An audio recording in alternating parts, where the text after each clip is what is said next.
La passion du vol, bien, c'est de voler, oui, d'être dans les airs, mais c'est aussi, c'est aussi l'image que j'ai de la Terre en bas. J'aime ça regarder en bas, regarder qu'est-ce qui se passe.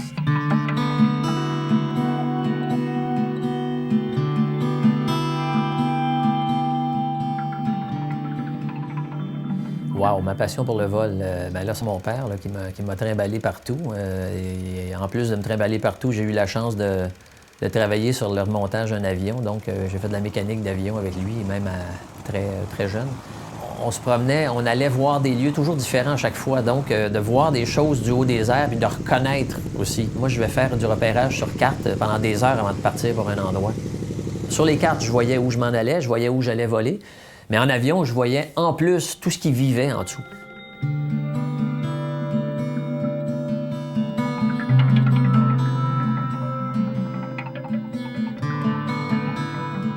Les images que je fais en aérienne, souvent, sont des images que je fais au passage. Ma recherche se fait en route vers un autre point et je trouve de plus en plus de choses. À force de fouiller, il y a tout le temps des points caractéristiques. J'appelle ça des signatures terrestres. Mais il y a des petits points intéressants où, oui, on peut dire « Ah oui, ça, il y a juste le Canada qui a ça. Ah oui, ça, il y a juste, je sais pas, l'Est de l'Europe ou des choses comme ça. » Ça, je trouve ça intéressant parce que d'un point de vue développement historique, écologique, ça montre que chacun dessine, façonne la Terre à sa façon.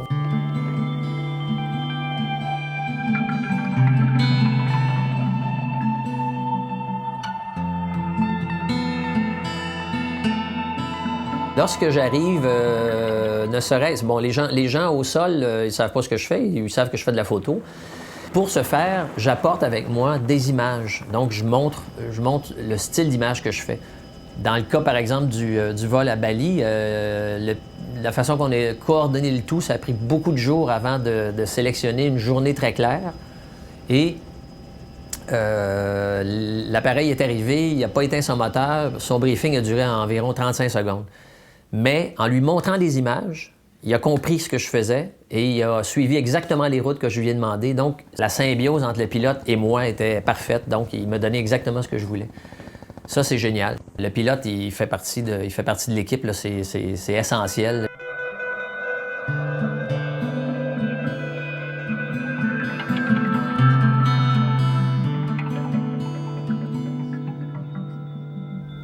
J'ai travaillé en film du début jusqu'en 2002. Donc, ce que ça permettait de faire, c'est de faire des images les plus claires possibles. Donc là, il fallait que je sois capable de passer au travers du voile atmosphérique, donc avec des filtres, avec de la polarisation. On arrivait à faire des beaux films et à partir des films, je faisais numériser et ensuite, je travaillais à l'ordinateur pour les rehausser. Aujourd'hui, avec le numérique, les images sont prises directement et le potentiel est encore plus grand. Avec les logiciels spécialisés, je peux passer au travers du brouillard. Et là, mon image s'éclaircit tout à coup comme si j'avais un filtre polarisant, comme si j'avais un filtre qui me permettait de voir au travers du brouillard.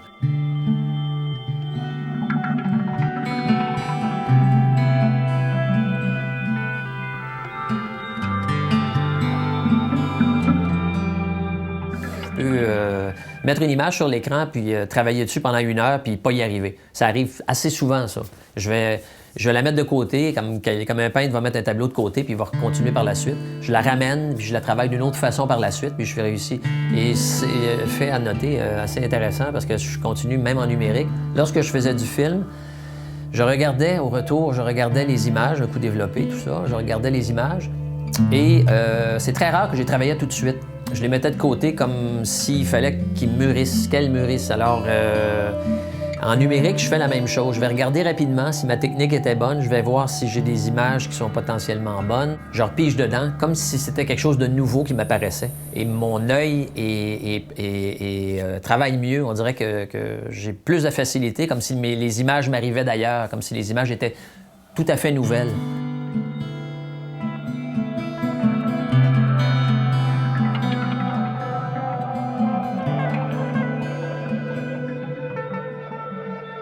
Je vais citer quelqu'un qui s'appelle Jean Lemire dans son dernier livre, Mission Antarctique. Il est aux îles Malouines, il écrit ça. Il dit « Il suffit souvent de montrer la beauté du monde pour inspirer le respect. À mon sens, c'est ça que j'essaie de montrer. J'essaie de montrer de belles choses pour qu'on s'applique à les garder telles, à les garder belles, à les entretenir et à rien détruire, pour que nos enfants voient la même chose du haut des airs, si c'est possible.